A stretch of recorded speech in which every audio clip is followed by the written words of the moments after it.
오늘 시간에는 출애굽기 강의 5번째 시간입니다. 표징을 가지고 애굽으로 들어가는 모세와 아론의 마중이란 제목으로 함께 말씀을 살피고자 원합니다.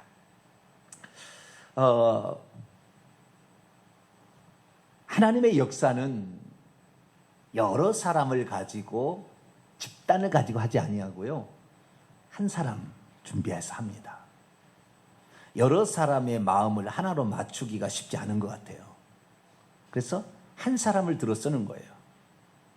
그래서 그 한 사람이 준비되어지고 그리고 하나님의 부르심을 받아 순종할 때까지 하나님은 때로는 설득하기도 하고, 하나님은 그를 만나서 그렇게 하는 것이 유익하다는 것을 알려주고, 내가 너와 함께 함으로 네가 그 일을 할 수 있다고 안정감을 더해주시며, 네가 한다면 나는 너에게 엄청난 복을 줄 것이다 라고 얘기하시므로 당신의 일을 해나가는 거예요. 하나님이 이 일을 해나가는데 하나님이 못할 것이 뭐가 있어요? 그죠? 전지전능하신 분이 못할 것이 뭐가 있겠어요? 그런데 하나님은 절대 당신이 행하시지 않았어요. 창조 사역하실 때는 전적으로 당신이 하셨지만 그 다음부터는 우리 인간을 통해서 그 일을 하기를 원하세요. 그렇게 하는 것은 다른 것이 아니에요. 우리가 천국에 들어갔을 때 우리가 누릴 상급이 있도록 하시기 위하여 우리에게 기회를 주는 겁니다. 그러니까 우리가 그 기회를 만날 때 아멘 해야지. 그걸 집사님 이거 해보실래요? 못해요. 그럼 되겠어요? 안 되겠어요? 여기서 대답을 확실히 해야 되는데, 뭘 하세요? 그러면은 할렐루야, 아멘. 아이고, 기다리고 있었습니다. 이런 자세로 해야 하나님께서 복을 주시는 거예요. 그런데 하나님께서 오늘 이제 출애굽기 4장을 통하여 들려주시고 싶은 말은, 하나님이 당신의 일을 시킬 사람을 보낼 때 아무런 대비책도 없이, 또 어떤 일에 대해서 부족했을 때 보완책도 없이 그냥 보낼 거냐? 그렇지 않다는 거예요. 하나님이 이미 다 어떤 사람을 들어 쓰시려고 불러내시고 그에게 사명을 주실 때는 그가 할 수 있도록 그에게 담대함과 용기를 가질 수 있도록 표징도 주시고 사람도 붙여주시고 지혜도 주시고 할 말도 주시고 좌우지간 다 해준다는 것을 하나님께서 다 준비해 놓으신 다음에 사람을 설득해서 하게 하는 거예요. 그래서 오늘 출애굽기 4장 1절부터 우리가 17절까지 말씀은 모세가 그래도 못 간다고 그러니까 하나님께서 3번에 걸쳐서 아니야, 가면 좋아 이렇게 설득하는 그런 장면이 되겠습니다. 그리고 18절부터 마지막 절까지는 드디어 모세가 이제 애굽으로 들어가게 되는데 처자식을 데리고 들어가다가 어느 여관집에서 죽임을 당할 위험에 처했어요. 아들의 할 일을 행하지 않아가지고 그런 어려움을 당해서 그의 아내 시보라가 할 일을 행함으로 모세가 노임을 받게 되고, 그리고 마중 나온 자신의 형 아론을 만나서 애굽으로 들어가서 하나님이 주신 표징을 백성들에게 보여줌으로 하나님 우리를 돌보셨구나 라고 인정하는 대목이 바로 오늘 출애굽기 4장이 되겠습니다. 그래서 출애굽기 4장은 크게 보게 되면 하나님께서 사람을 보내실 때에 어떻게 보내시는가, 그 보내시기 전에 하나님이 예비하심이 무엇이었는가, 그래서 우리도 어떤 일을 맡기실 때는 할 수 있게끔 하나님이 하시고 보낸다는 걸 알고 하나님이 말씀이 떨어질 때 순종하는 사람이 되라. 이것이 첫 번째 부분이고, 두 번째 부분은 사소한 부분이라도 우리가 하나님의 말씀에 순종하게 될 때 사소한 부분이라도 놓치게 되면 하나님은 그런 걸 용납하지 아니한다라는 것을 알고, 사소한 것이라 할지라도 내가 큰 일을 감당해서 사소한 것을 무시하지 말고, 하려는 거 무시하지 말고, 사소한 것이라도 내가 감당해야 할 책임들은 소홀히 하지 말고 잘 감당해야 되는 그런 이야기 중심으로 오늘 본문이 나타나게 되겠습니다. 자, 그래서 오늘은 지난주에 이어서, 지난주에는 두 가지 변론이 있었어요. 두 가지. 모세가 못 간다. 내가 무식해서 못 간다. 그래서 내가 너와 함께 할 거다. 그랬고, 내가 간다고 해서 누가 보냈다고 할까요? 하나님이 나는 스스로 있는 자니라. 나는 모든 것을 있게 만드는 자다. 그래서 당신을 소개해 주었다. 이 두 가지 변론을 배웠습니다. 오늘은 4장 1절부터 17절까지는 세 가지 변론이 더 나와요. 그래서 총 5가지 변론을 통하여 확신을 가지고 모세가 애굽에 들어가게 되는데, 그때 하나님께서 하나님의 지팡이를 들려주심으로 그 지팡이가 하나님과 함께하고 네가 부족했을 때 그 능력을 행할 수 있는 징표로서 그것을 가지고 가라, 이렇게 얘기를 하잖아요. 그래서 이 모세가 드디어 하나님이 나와 함께하기 때문에 얼마든지 가서 해도 되겠구나, 안심을 하고 들어가게 할 수 있도록 하나님이 그를 설득해가는 과정을 말해주고 있습니다. 자, 그럼 첫 번째는 이제 지난번에 2가지 변론이 있었고요. 오늘 3가지 변론합니다. 첫 번째 변론이 1절부터 9절까지 말씀인데요. 1절부터 9절까지 말씀인데 1절 말씀을 읽도록 합니다. 시작. 모세가 대답하여 이르되 그러나 그들이 나를 믿지 아니하며 내 말을 듣지 아니하고 이르기를 여호와께서 내게 나타나지 아니하셨다 하면 어떡할래요? 하나님께 이제 얘기를 하는 거죠. 그러니까 이스라엘 백성들이 나를 믿지 아니하고 내 말도 믿지 아니하고 하나님이 나를 보내셨다는 것을 안 믿어버린다, 안 믿겠다고 그러면 어떻게 합니까? 이스라엘 민족을 어떻게 이끌어냅니까? 그랬더니 아니야, 하나님 내가 너를 보냈다는 것을 이스라엘 민족이 알 수 있도록 해줄게 라고 3가지 표징을 그 앞에 보이라고 그러는 거예요. 그래서 이 표징을 보이게 되게 되면 이스라엘 민족이 하나님께서 모세를 이스라엘 민족을 구출해서 가나안 땅에 들어가게 하려고 불러냈구나, 우리에게 보냈구나 라고 인정할 거라는 거예요. 첫 번째 표징이 뭘까요? 자, 2절부터 5절까지 읽습니다. 시작. 여호와께서 그에게 이르시되 내 손에 있는 것이 무엇이냐? 그가 이르되 지팡이이다. 여호와께서 이르시되 그것을 땅에 던지라 하시매 곧 땅에 던지니 그것이 뱀이 된지라. 모세가 뱀 앞에서 피하며 여호와께서 모세에게 이르시되 내 손을 내밀어 그것의 꼬리를 잡으라. 그가 손을 내밀어 그것을 잡으니 그의 손에서 지팡이가 된지라. 이는 그들에게 그들의 조상의 하나님 곧 아브라함의 하나님, 이삭의 하나님, 야곱의 하나님 여호와가 내게 나타난 줄을 믿게 하려 함이라 하시고, 모세에게 아브라함과 이삭과 야곱 그들의 조상의 하나님이 나타나서 드디어 때가 되어서 가나안 땅에 들여보내려고 모세를 보냈구나라는 사실을 알도록 하기 위한 3가지 표징의 하나가 뭐예요? 지팡이가 뱀이 되게 하는 그런 것을 하라는 거예요. 2번째는 또 뭐고 3번째는 뭔지를 우선 살펴보고 전체인 걸 조망하겠습니다. 그런데 그렇게도 안 믿을 거라는 거예요. 자, 8절 말씀을 먼저 읽습니다. 시작. 여호와께서 이르시되 만일 그들이 너를 믿지 아니하며 이 처음 표징은 지팡이가 뱀이 되는 거예요. 처음 표적의 표징을 받지 아니하여도 나중 표적의 표징은 믿으리라. 나중 표징이 2번째 표징인데 6절 7절입니다. 6절 7절 읽을까요? 시작. 여호와께서 또 그에게 이르시되 내 손을 품에 넣으라 하시매 그가 손을 품에 넣었다가 내어보니 그의 손에 나병이 생겨 눈같이 된지라. 이르시되 내 손을 다시 품에 넣으라 하시매 그가 다시 손을 품에 넣었다가 내어보니 그의 손이 본래의 살로 되더라. 2번째는 문둥병이 걸렸다 나았다 하는, 첫 번째는 지팡이가 뱀이 되었다 다시 지팡이가 되었다 뭐 이런 거고, 2번째는 품을 넣었더니 뗐더니 문둥병이 걸려서 다시 몇 때부터 괜찮아 이렇게 하는 거예요. 아시겠죠? 이것이 이제 문둥병이 걸리는 나았다 하였다는 2번째 표징이에요. 그런데 처음 표징 지팡이가 뱀이 되게 하는 것은 안 믿을 수 있다는 거예요. 왜냐하면 애굽 사람도 나중에 보니까 그걸 합니다. 그런 표징을 보여요. 아시겠죠? 문둥병이 들었다 안 들었다는 못해요, 애굽 사람은. 그러나 지팡이를 가지고 하는 것은 애굽 사람도 합니다, 나중에. 그러니까 이것은 안 믿을 수 있으나 2번째 표징은 이거 믿을 거라는 거예요. 그래도 안 믿을 수 있다 이 말이에요. 만약에 대비해서 한 가지를 더 했어요. 그런데 실제적으로 이스라엘 민족에게는 이 2가지 앞에 표징만 보여줬지 3번째는 하지 않았습니다. 이것은 애굽 땅에 가서 합니다. 자, 3번째 표징은 뭐냐? 9절에 나와 있어요. 9절 한번 읽어볼까요? 시작.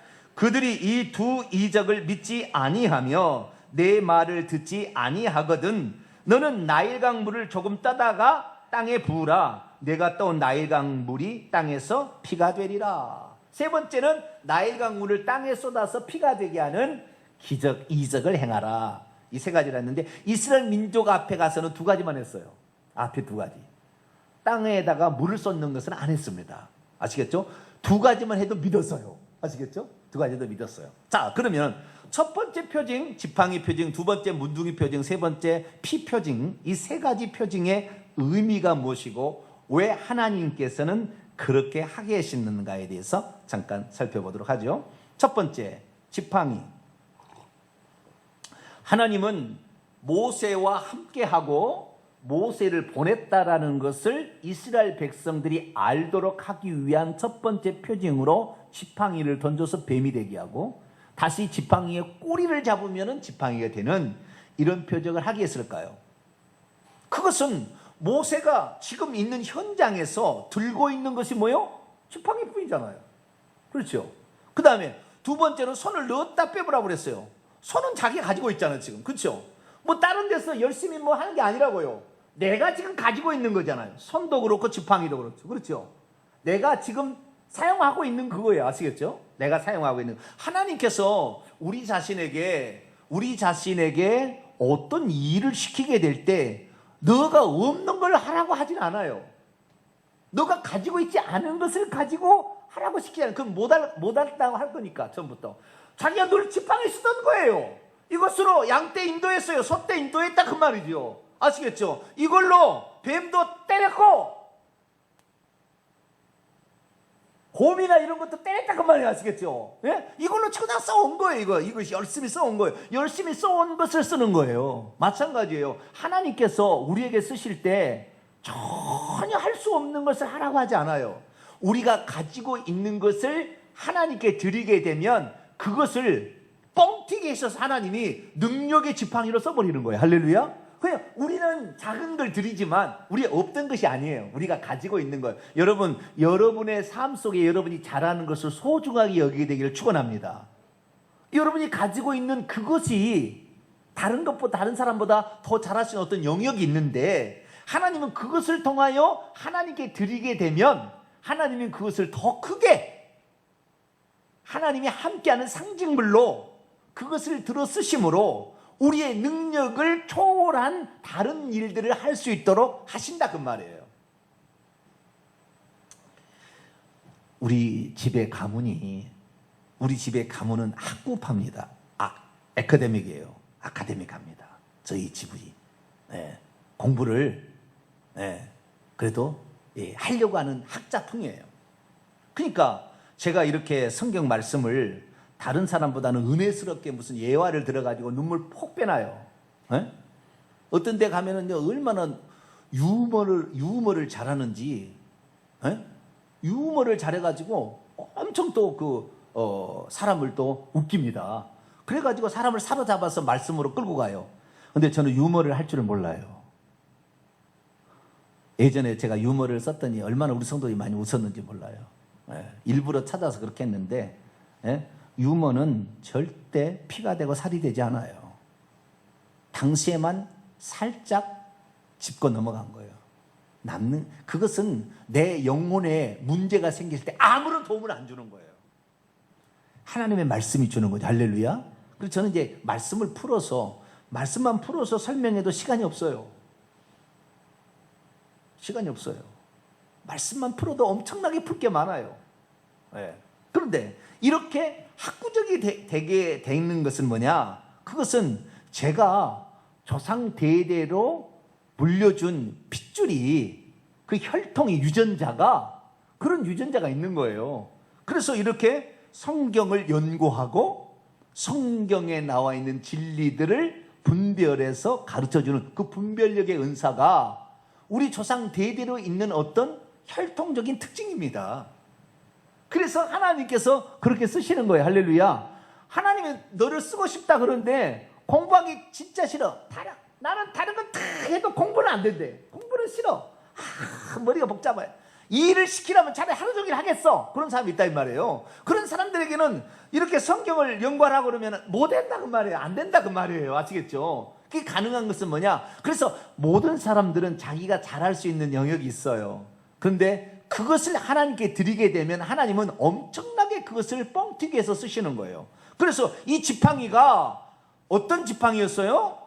양떼 소떼를 인도하는 지팡이고, 양떼 소떼를 해치려는 뱀이나 곰이나 사자들을 물리친 데 쓰는 지팡이였다 그 말이죠. 이 지팡이는 나이가 드니까 또 자기를 뭐 이렇게 짚고 그러진 않았겠지. 근데 자우리가 그 지팡이였어요. 그런데 이 지팡이 어떻게 바뀌느냐? 자, 볼까요? 17절하고 20절을 읽어보도록 하겠습니다. 시작. 너는 이 지팡이를 손에 잡고 이것으로 이적을 행할지니라. 20절. 모세가 그의 아내와 아들들을 나귀에 태우고 애굽으로 돌아가는데 모세가 하나님의 지팡이를 손에 잡았더라. 자, 아까는 누구의 지팡이였어요? 모세의 지팡이였어요. 목자의 지팡이였는데 하나님께 자신을 드리게 되자 이 지팡이가 무슨 지팡이로 바뀌어버려요? 하나님의 지팡이로 바뀐다 그 말이에요. 이 지팡이로 바다 위를 내밀자 어떻게 돼요? 물이 갈라지게 되는. 그래서 이 하나님께서는 없던 걸 갖고 쓴 게 아니라 내게 가까이 있는 걸 사용하신다 그 말이에요. 다른 이적도 보일 수 있었으나 그렇게 하지 아니하고 그걸 통해 하는데, 자, 여기에서 모세가 그러면 지팡이 가지고 가라. 그 지팡이가 뭘 가리키게 되면 무슨 기적이 일어날 거야. 쉽게 말하면 이 지팡이로 반석을 명하면, 반석을 때리면 반석에서 높은 언덕 위에 있는 바인데도 깨져서 거기에서 물이 나올 거야. 이 지팡이가 요술 지팡이다. 그렇게 하지 아니하고 이 지팡이를 던져서 이 지팡이를 뭘로 만들어요? 뱀으로 만들잖아요. 우리는 이 세 가지 표징, 지팡이 표징, 문둥병 표징, 피 표징이라는 이 세 가지가 하나님이 모세에게 엄청 지금 교육하고 있다는 걸 알아야 돼요. 뭔가를 가르치고 있다는 걸 알아야 돼요. 모세는 금방금방 알아들었어요. 우리는 왜 이 세 가지 표적이냐? 거기에 대해서 그렇게 하나님 그렇게 했는 모양이지 뭐 그런 식으로 넘어가지. 이것이 무슨 의미가 있는지에 대해서 깊이 생각하지 않아요. 그런데 학자들마다 이게 깊은 의미가 있을 거라고 나름대로 다 풀어놨어요. 엄청난 많이 풀어놨어요. 주석을 보면은요 여러 가지 주석들이 있어요. 제가 지금 하는 것은 그 주석에 나와 있는 것을 말하는 게 아니에요. 제게 주신 은혜로 제가 지금 하는 거예요. 제가 그 주석을 안 보는 게 아니라 다 봅니다. 다 보나 이 정확한 의미, 이것을 제가 지금 이제 살펴보는 거예요. 오늘 제가 하는 설교는 다른데 이 출애굽기 강의에 그렇게 안 나와요. 한번 들어보세요. 다른데 강의를 유튜브가 엄청 많이 있으니까 한번 들어보시라고. 그렇게 풀는 거느냐? 그렇게 안 풀어요. 근데 저는 하나님께서 저에게 주신 특별한 은혜가 있어요. 할렐루야.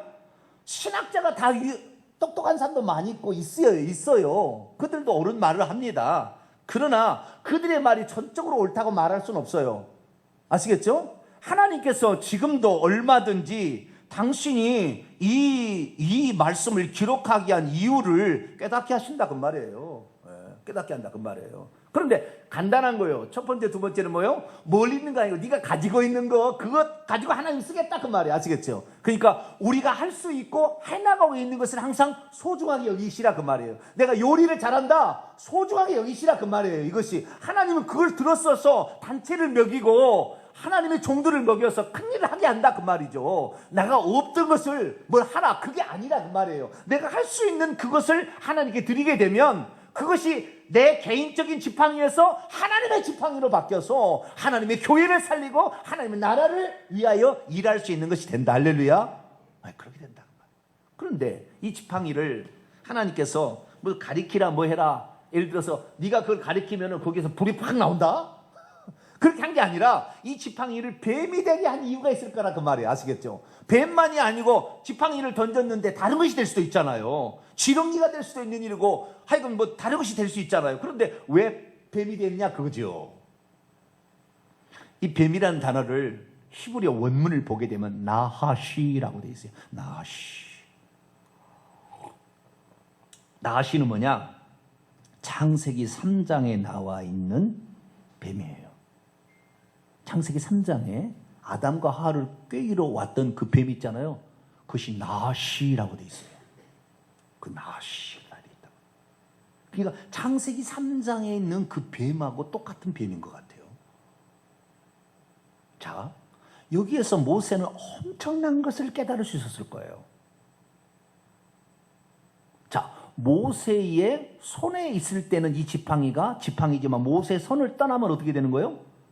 뱀이 되는 거죠. 그죠? 잘 생각해 보시라고요. 모세의 손에 있을 때는 지팡이지만 모세의 손을 떠났을 때는 뱀이 되는 거예요. 그러니까 내가 이 지팡이를 쓸 때 하나님께서 내게 주신 그 능력과 권위와 그 책임 하에서 조심히 다뤄야 될 것이지, 이것을 잘못 다루게 되면은 마귀 일하는 데 쓴다 그 말이에요. 마귀 일하는 데 쓴다 그 말. 이런 해석은 어디 없어요. 찾아봐도 이런 해석은 없는 거예요. 지금 제가 하는 것은, 우리가 하나님께서 우리에게 주신 도구가 하나님께서 말씀하신 지휘와 통제 안에 들어가서 쓰임을 받을 때 아름답게 되는 것이지, 이것이 내 손을 벗어나서 막 나가게 된다고 한다면은 사탄의 일을 하는 것도 된다 그 말이에요. 잘 가르칠 수 있는 은사가 하나님의 손에 붙들려 있어야 이게 하나님의 도구가 되는 거지, 이 잘하는 것이 나중에 교만해가 되게 되면은 마귀의 도구 돼버린다 그 말이에요. 지혜가 마귀의 도구 된다 그 말이에요. 우리의 자랑거리, 나를 자랑하는 것으로 쓰게 돼서 내가 이런 것도 할 수 있어 라는 이런 식으로 된다 그 말이에요. 우리는 그래서 하나님의 철저한 통제 아래, 이 통제 아래 있을 때는 이게 지팡이지만 벗어나면 뭐예요? 뱀이잖아요. 다시 손을 잡아서 통제 아래 들어오니까 지팡이가 되는 거잖아요. 이걸 통해서 모세는 하나님이 내게 주신 표징과 능력이랄지라도 하나님의 영광을 드러내는 데 써야지, 잘못 쓰게 되면 사탄을 드러내는, 사탄을 이롭게 하는 도구로도 쓸 수 있다라는 것을 깨달은 거예요. 두 번째, 손을 여기다 넣었다 뺐다 이렇게 하는 거잖아요. 그죠? 뭐 어려운 건 아니에요. 그렇죠? 근데 품에 넣었다가 뺐더니 문둥병에 걸렸어요. 다시 넣었다 뺐더니 괜찮아졌어요. 하나님께서는 왜 이것을 하라고 했을까? 자, 보세요. 표징도 세 종류의 표징이 있는 거예요. 표징도 세 가지 표징이 있는데, 첫 번째 표징은 뭐냐? 첫 번째 표징은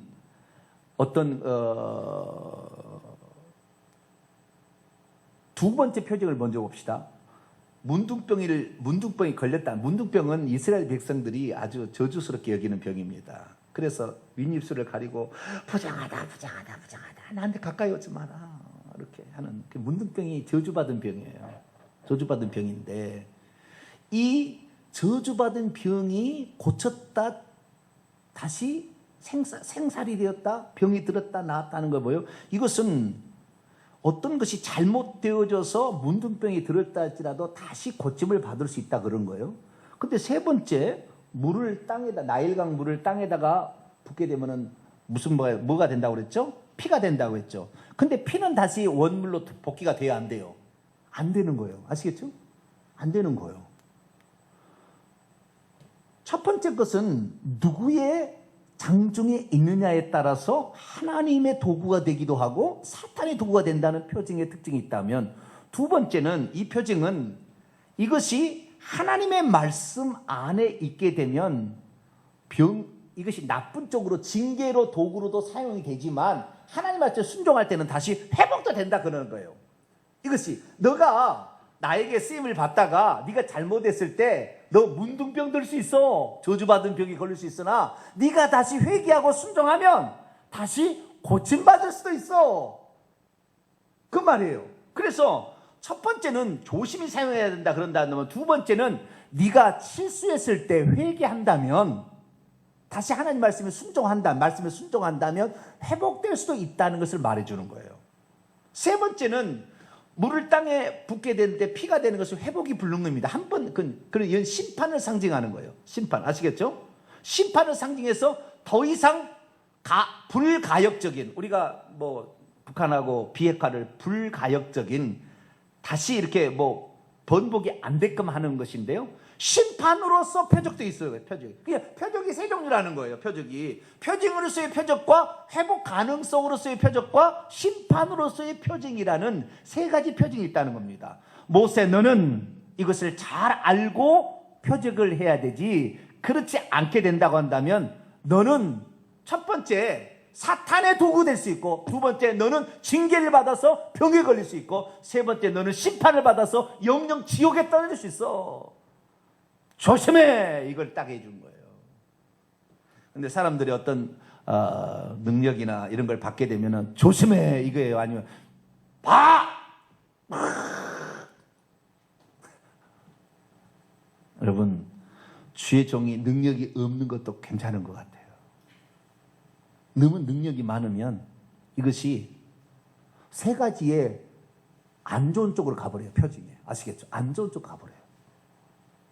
사탄 쪽으로 가버리든지, 그 다음에 징계 쪽으로 가든지, 아니면 심판 쪽으로 가는 거예요. 세 가지가. 그래서 세 가지가 그 표징은 표징이지만 전혀 다른 각도의 표징이에요. 어디까지 갈 것인가는 네가 결정해 라고 하나님이 하셨어요.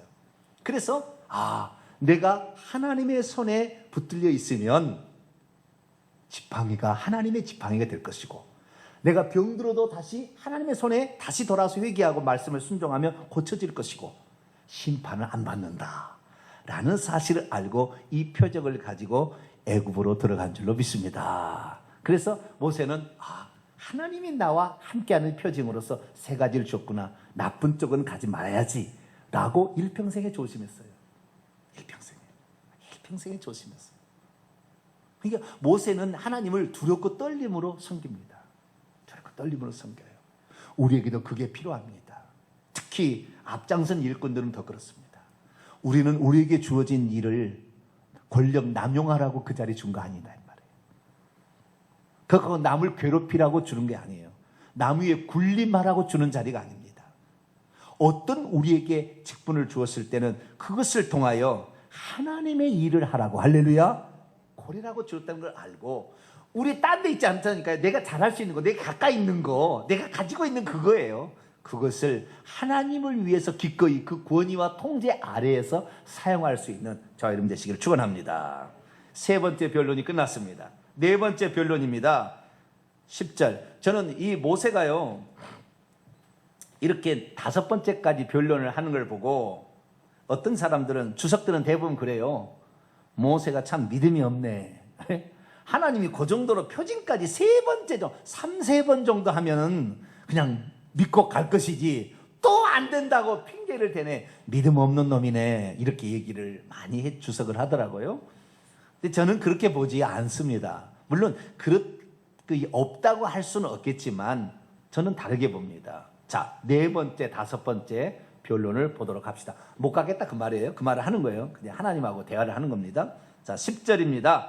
10절로 12절까지가 이제 네 번째 변론입니다. 읽습니다. 시작. 모세가 여호와께 아뢰되, 오 주여, 나는 본래 말을 잘하지 못하는 자니이다. 주께서 주의 종에게 명령하신 후에도 역시 그러하니 나는 입이 뻣뻣하고 혀가 둔한 자니이다. 여호와께서 그에게 이르시되, 누가 사람의 입을 지었느냐? 누가 말 못하는 자나 못 듣는 자나 눈 밟는 자나 맹인이 되게 하였느냐? 나 여호와가 아니냐? 이제 가라. 내가 내 입과 함께 있어서 할 말을 가르치리라. 아멘.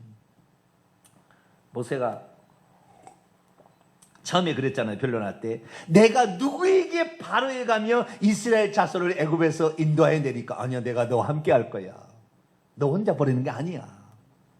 두 번째 변론, 내가 이스라엘 백성이 하나님 보냈다는데 하나님 누구냐 그러면 뭐라고 얘기하죠? 나는 여호와 스스로 있는 자야. 그리고 당신의 이름을 가르쳐줬잖아요. 세 번째는 하나님, 그런데 세 번째 가려고 하는데 하나님 함께 한다 하지만 그 자신을 보호해주고 하나님이 함께 한다는 어떤 표징이 있을 때 더 담대하게 나갈 수 있잖아요. 그렇죠? 저도 이렇게 목사 일을 하지만 하나님이 저와 함께 한다는 표징을 가지고 있으니까 담대하게 하는 거예요. 네? 저도 질병에서, 불치병에서 나았고, 아시겠죠? 저도 표징이 있는 거예요. 뭔가 있는 거예요. 하나님께서 주신 은혜가 있는 거예요. 영적으로 이 엄청 기도를 많이 한 사람은 저를 착 보면 알아봐 버려요. 전 그래서 알아요. 너는 기도를 많이 한 사람이구나 아닌가를 저는 알아봐요. 너는 영적으로 분별력이 있는지 저를 보면 착 알아봐요. 그래서 제가 알아요. 이 사람 뭔가가 다르구나. 그래서 아무리 그 사람이 사회적으로 안 알려줘도요, 그런 사람들을 보면 제가 존경합니다. 야, 이 사람은 진실하구나. 이 사람은 정말 하나님의 말씀 안에 온전히 거하려 하고 있구나. 알아요. 그러니까 하나님께서도 모든 사람에게 어떤 분별력이 주신데 저에게는 분별력의 은사를 주셨어요. 분별력에. 말씀의 분별력의 은사가 커요. 성령과 말씀 두 가지의 저는 은사를 줬어요. 말씀 분별력 은사와 성령의 분별력 은사예요. 이것이 귀신인지 성령인지 알게 되는 거죠. 이것이 하나님이 하신 말씀인지 이게 가짜 신학인지 아는 거죠. 이런 분별력이 있는 거예요. 그런데 이렇게 하다 보면은 표징이 자격이 있을 때 훨씬 더 담대하게 하는 겁니다. 표징이 아무것도 없어. 경험도 아무것도 없어. 그런데 말하기가 곤란해요. 뭔가 그래도 듬직한 백이 있어야 되는 거죠. 아시겠죠? 그래서 내가 너에게 이러한 표징을 주마. 그러니까 모세는 더 담대해졌겠죠? 근데 세 번째는 뭐냐? 나는 말을 잘 못하는 말해야 되잖아요. 가서 모세에게 내 백성을 내놔라. 광야에 가서 3일 동안 가서 하나님께 절기를 지켜야 되니 내 백성을 내놔라. 이렇게 말해야 되는데 말을 더듬어 버리면 안 된다고 말해요. 그런데 말을 못한 자라고 하나님께 다시 얘기를 했더니 하나님께서 뭐라고 하느냐? 11절에 누가 사람의 입을 지었느냐? 누가 말 못하는 자 벙어리죠. 못 듣는 자 귀머거리죠. 눈 밝은 자 맹인 소경이죠. 그러니까 우리가 보지 못하고 듣지 못하고 말 못하게 하는 모든 것들에 하나님이 다 관여하고 있어요. 이것은 조상 때부터 이것 때문에 지옥 가는 거 아닙니다. 그러나 장애는 있어요. 이것들은 부모가 우상 숭배했을 때 자녀에게 미치는 놀라운 영향입니다. 그냥 되지 않아요. 그래서 하나님께서는 자녀가 탄생했을 때 부모로부터 물려받은 유전자와 그 사람이 일평생에 살았던 것의 흔적을 유전자라는 것으로 남겨서 절반이 합쳐져서 또 다른 사람이 만들어져요.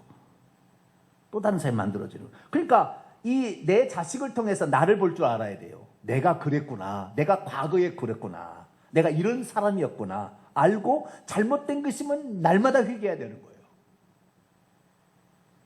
우리 자식은 내 영적인 상태의 바로미터예요. 그게 우연히 나오는 게 아니라고요.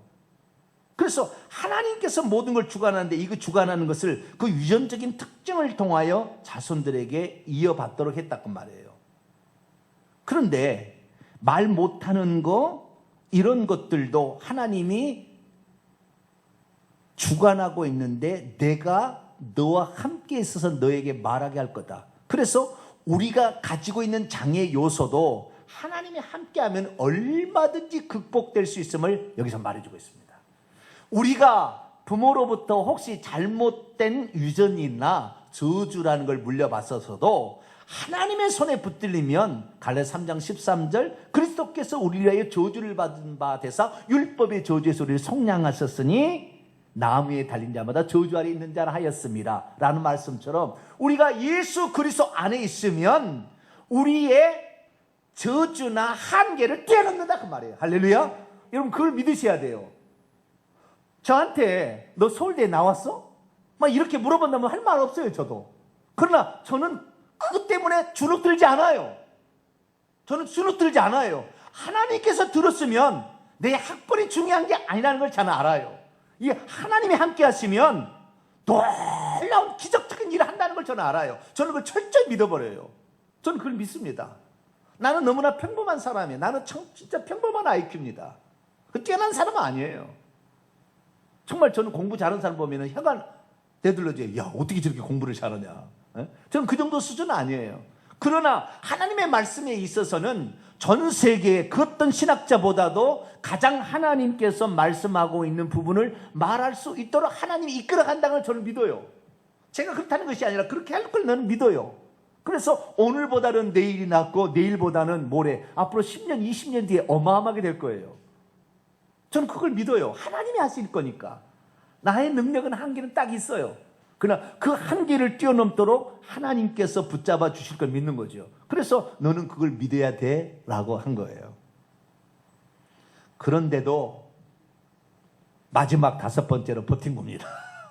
그래도 자 13절에서 17절까지 말씀은 이제 마지막 5번째 변론입니다. 요때 꼬꾸라져서 18절에 이제 갑니다. 애굽으로. 자 13절에서 17절 있습니다. 시작. 모세가 이르되 오 주여 보낼 만한 자를 보내소서. 여호와께서 모세에게 향하여 노아에 이르시되 레위 사람 내 형 아론이 있지 아니하냐. 그가 말 잘하는 것을 내가 아노라. 그가 너를 만나러 나오나니 그가 너를 볼 때 그의 마음이 기쁨이 있을 것이라. 너는 그에게 말하고 그의 입에 할 말을 주라. 내가 내 입과 그의 입에 함께 있어서 너희들이 행할 일을 가르치리라. 그가 너를 대신하여 백성에게 말할 것이요 그는 내 입을 대신할 것이며 너는 그에게 하나님같이 되리라. 너는 이 지팡이를 손에 잡고 이것으로 이적을 행할지니라. 아멘.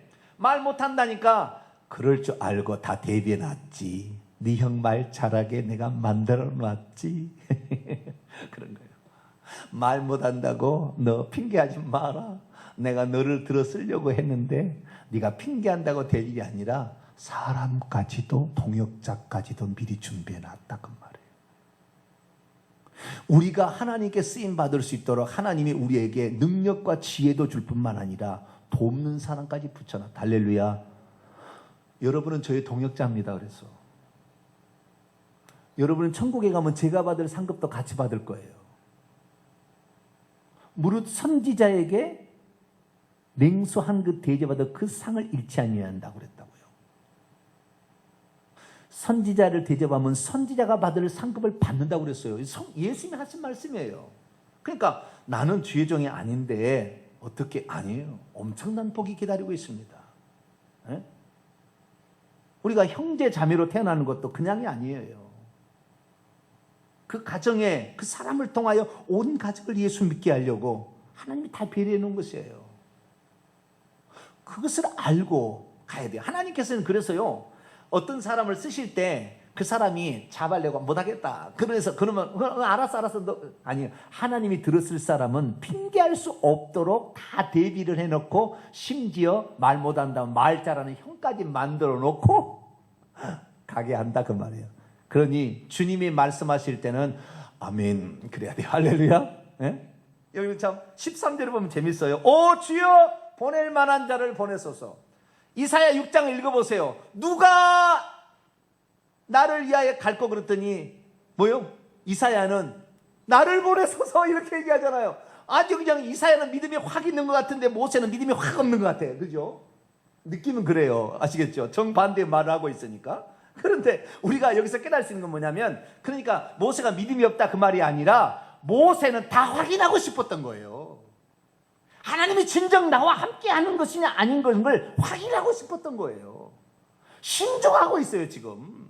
신중하게 가는 거예요. 진짜 하나님이 나와 함께한다는데 어떤 것으로 함께하고 어떤 것으로 함께하는지 당신이 준비해 놓은 것을 한번 보여주십시오라고 해서 나는 하나님께서 나에게 주신 이 사명을 나는 목숨 다해 감당할 텐데 하나님이 준비한 것이 이런 거 있습니까? 아멘. 나를 위한 쓰심이 확실하군요. 그렇게 알려고 신중하게 가는 것이지 믿음이 없어서 주여 지금까지 얼마나 뭘 많이 말해주고 했는데 주여 보낼 만한 자를 보내소서 이렇게 얘기했겠어요?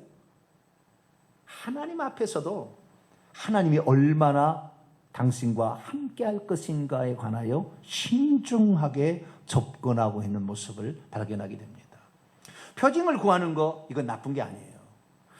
사사기를 읽어보게 되면 기드온 사사가 나와요. 6번째, 7번째 사사인가요?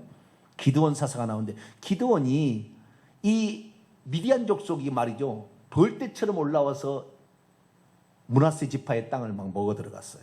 아말렉 족속하고 또 그 에돔 족속하고 합쳐가지고 동방 족속하고. 그럴 때 하나님께서 어느 날 이 뺏어가니까 곡물을 뺏어가니까 포도도 틀에서 몰래 곡식 이렇게 타작하다가 천사가 나타나는 거예요. 큰 용사여 주께서 너와 함께 하시니라 그런 거예요. 그래서 무서워가지고 지금 큰 용사여 무슨 간이 콩한 마리 지금 무서워가지고 몰래 지금 타작 마당에서 타작을 해야 되는데 타작 안 하냐고 포도주 틀에 가서 조금씩 하고 있단 말이에요. 몰래 까먹으려고. 왜? 언제라도 도망치려고 그러고 있는데 큰 용사라니 나는 큰 용사가 아니라고. 네?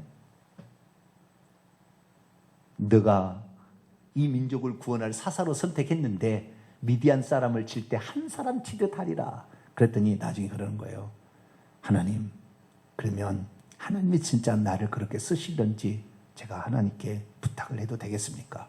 여호와의 천사가 뭐냐 그랬더니, 예, 우리 집에 타작마당이 있는데요, 양털을 거기 갖다 놓을 테니까 아침에 일어나게 되면 마당은 이렇게 땅바닥은 그냥 마르고 양털에 그만 이슬이 딱 이렇게 뭉쳐 있으면 제가 하나님이 나를 보낸 줄 알고 제가 순종하겠습니다, 이렇게 얘기한 거예요. 그런데 그 다음날 잃어보니까 진짜 마당은 바짝 말랐는데 양털에만 이슬이 맺혀 있는 거예요. 한 번 더 신중하잖아요. 한번 거꾸로 한번 해보세요. 이번에는 양털은 말라 있고 땅바닥은 젖어 있게 만들어 주세요. 그랬더니 그 다음날 그렇게 된 거예요. 그러니까 순종하고 나가서 대단한 일을 한 사람이에요. 사사 가운데 제일 유명한 사사가 기드온 사사인데, 예? 무기도 없이 미디안 족속을 쳐무치는, 수십만 명을 쳐무치는 대단한 장수가 되었어요. 온 백성이 당신과 당신의 자녀가 이 나라를 다스려 달라고 요청할 정도로. 근데 이 기드온도 징조를 그렇게 보였다 그 말이에요. 그 징조를 가지고 담대하게 나가는 거예요. 그래서 징조를 뭐 보여달라고 하는 것도 막 이렇게 버팅구는 것이 믿음 없다고 치부할 것이 아니라 하나님이 나와 함께 하는 것에 대한 확실한 표징과 확신을 가지고 가기 위한 신중성이다 라는 측면에서 보는 것이 더 좋겠다. 아시겠죠? 네, 그렇게 나갔으면 좋을 것 같습니다. 자, 드디어 이제 모든 것을 이제 하나님께서 나와 함께 할 거고, 그 다음에 표징도 줄 거고, 그리고 심지어 동역자까지 아론까지 붙여서 나라에 그만 하게 한다는 거니까 얼마나 포부가 당당합니까? 그죠? 할렐루야! 이제 내가 이제 해야 되겠다. 간단 말이에요. 그런데 하나님이 한 방에 쳐버려요. 또 한 방에 쳐요. 할례의 문제로 한 방에 꼬꾸라 죽을 뻔했어요. 모세 가다가. 근데 자우지가 자, 하나님이 함께 하는구나. 가야 되겠다. 그런데 그래도 모세가 참 잘 배웠어요. 잘 배웠어요. 18절입니다. 잘 배웠어요. 읽습니다. 시작. 모세가 그의 장인 이드로에게 돌아가서 그에게 이르되 내가 애굽에 있는 내 형제들에게로 돌아가서 그들이 아직 살아있는지 알아보려 하오니 나로 가게 하소서. 이드로가 모세에게 평안히 가라 하니라. 어른들에게 물어보는 거죠. 상의하고.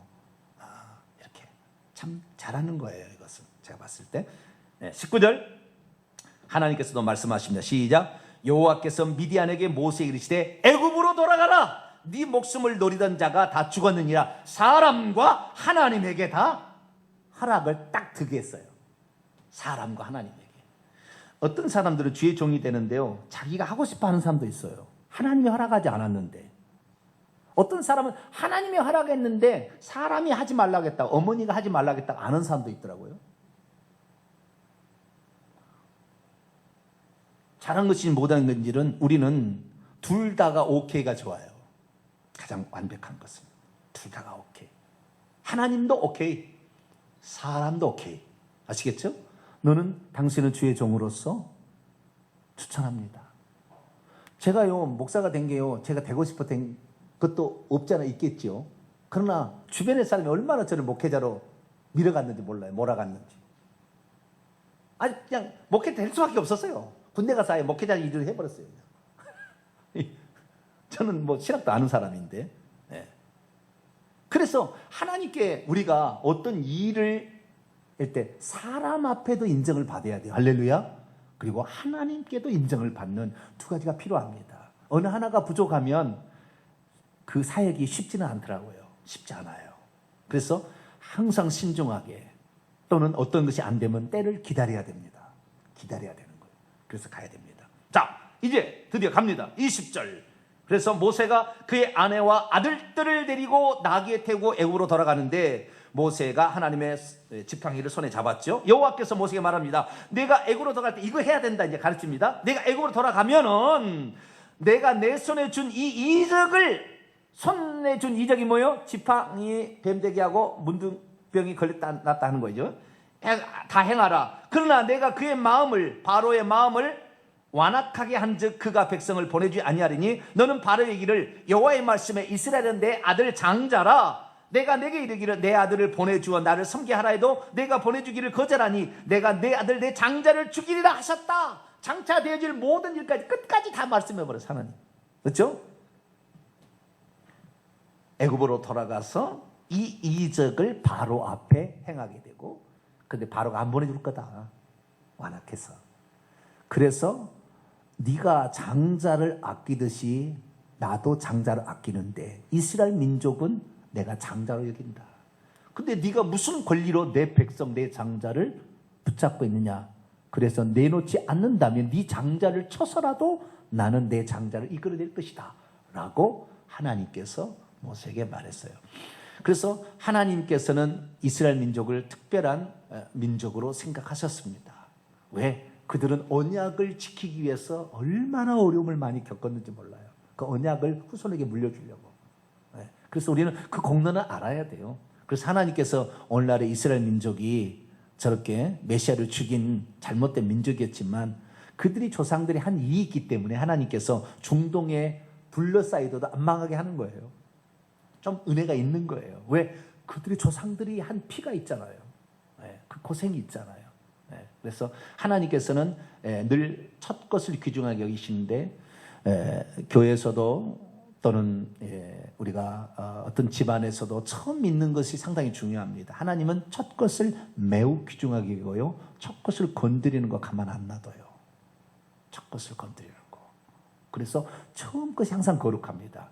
여러분 첫 열매를 드릴 수 있도록 우리 아이들에게 너 직장 가면 첫 열매가 하나님께 드려야 네 일평생에 먹을 걸 책임진다. 첫 열매를 드리라고 이렇게 얘기를 하세요. 11조도 마찬가지로 우리가 번 소득에 처음 것을 먼저 떼어서 주는 거 아니에요. 하나님께. 그럼 나머지는 지켜주시는 거야. 권리를 우리에게 주시는 거잖아요. 그렇듯이 항상 하나님 것을 먼저 첫 것을 하나님께 주시고 일주일에 일요일이 저 뒤에 있는 게 아니에요. 일주일이 주간의 첫날이잖아요. 그죠? 저 뒤에 토요일 다음에 있고 그 다음에 월요일이 첫날 시작되는 게 아니라고요. 달력을 보시라고요. 항상 처음 시작이에요. 주일이. 할렐루야. 그래서 첫 것이 거룩한 거예요. 그래서 첫을 잘 드려야 돼요. 첫 열매. 그래서 제가 9월 특별 제볼 때 첫날은 다 나오시오. 왜? 첫 것을 거룩하게 여기니까 이 첫 것을 마음에 드릴 때 하나님 그 마음을 보시고 첫 번 나오면 두 번째 나오고 다섯 번째 나오는 거예요. 그래 처음에 안 나오니까 절대 못 하는 거예요. 그래서 우리가 어떤 처음의 결단을 잘해야 됩니다. 하나님은 첫 것을 거룩하게 여긴다. 귀하게 여기신다. 그리고 그것을 함부로 하는 자에게 복 안 주신다. 그것을 아셔야 돼요. 이건 영적인 진리입니다. 그래서 첫 것을 항상 처음을 잘하세요. 처음에 딱 부탁받을 때 아멘 잘 나가세요. 그러면 하나님께서요 아멘 되게 만들어 버리세요. 놀라운 일이 있을 겁니다. 그런데 포부도 당당하게 갔다 말이죠. 자식들을 데리고 말이죠. 금이 항하는 것처럼 딱 갔습니다. 24절, 26절까지 문제가 발생합니다. 한 방에 꺾어버려요. 한 방에 하나님 또 꺾어버려요.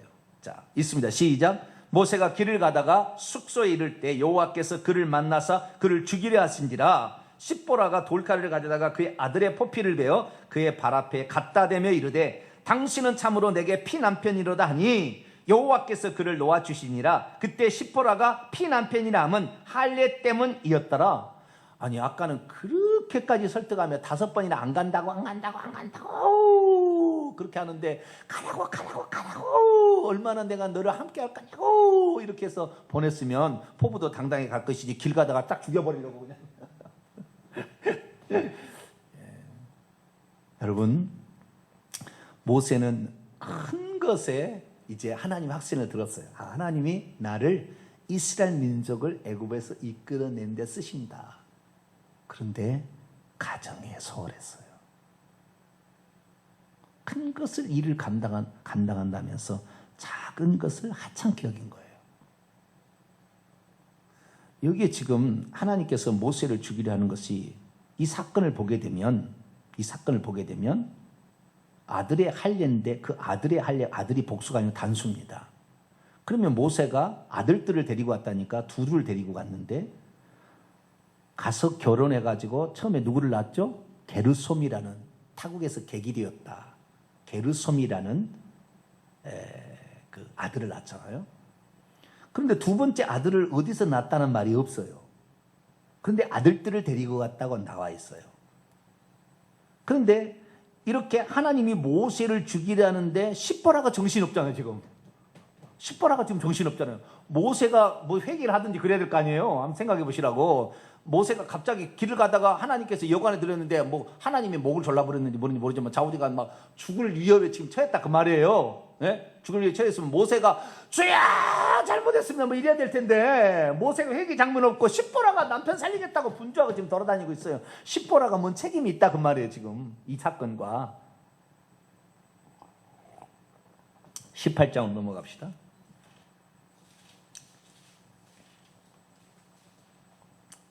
18장.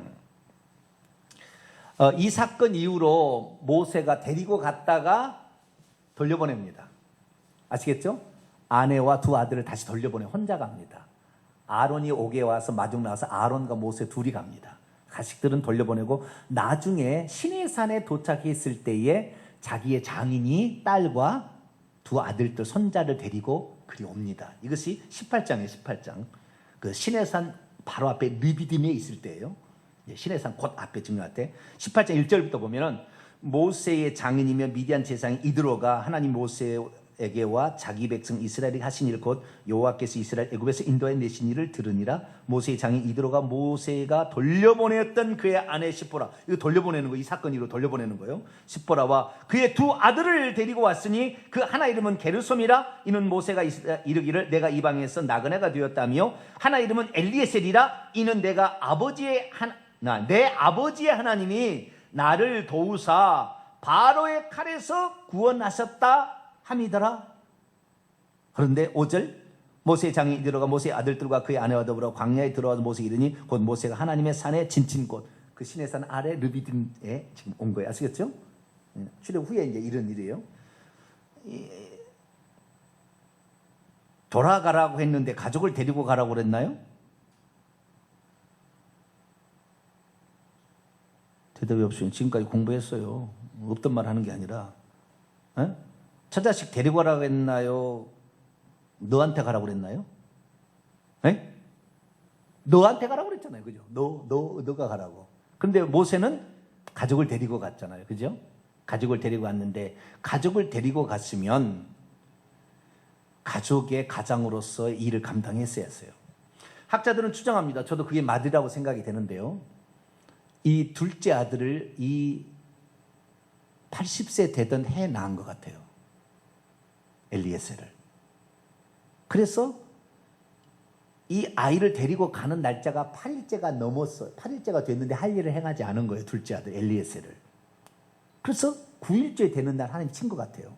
이건 추정입니다. 근데 맞을 것 같아요. 첫째 아들은 이미 할례가 끝났어요. 여기서 할 일을 안 한 사람이 단수로 나오니까.